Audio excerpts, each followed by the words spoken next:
Majesty the Queen finally did attend the memorial of Prince Philip, her late husband, the Duke of Edinburgh, but all eyes were on a separate person.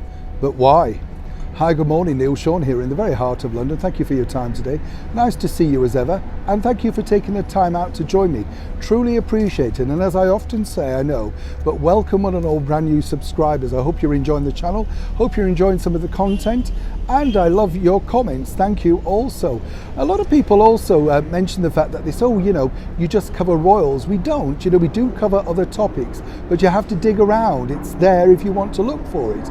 Of course, the ones that are making the news are the ones that we talk about. So it's back as ever to your Breaking Royal story of the day. Well, as we know, yesterday was, of course, a very sad day for our gracious Majesty the Queen. She was able to attend the memorial of her late husband, the Duke of Edinburgh. It was a very moving occasion, let me tell you. I was at the Abbey, I was lucky enough to be there.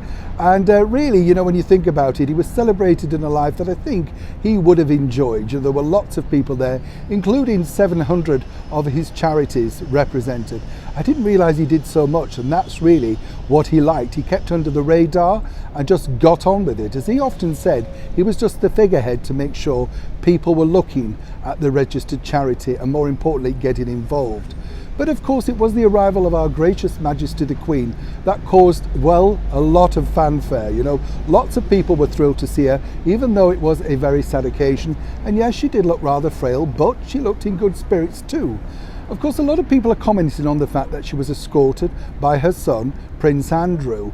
And of course, having the year that he's received so far, one would question if this was a wise choice. So let me tell you, as ever, the background to this particular story.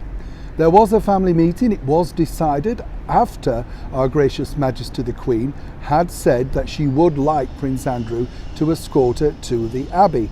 Now, one would of course have thought that may have gone to the most senior member of the British monarchy after our gracious Majesty the Queen, Prince Charles, but of course he deferred her wishes. Now, a lot of people are saying, well, why was he allowed to do this? Well, what you have to remember is, why not? It was her choice. This is a private family affair. It's celebrating one of their own lives, as it were.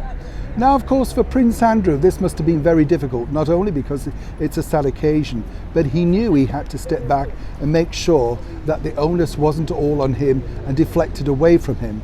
I personally thought he did a super job of keeping into the background. And let's not forget, if this is what made our gracious Majesty the Queen feel that she could attend and gave her inner strength, as we like to say, and remember, she used to call Prince Philip her strength and stay, then what's wrong with that? For Prince Andrew, we are told this was a one-off occasion. He still will be invited to family occasions, simply not to state occasions.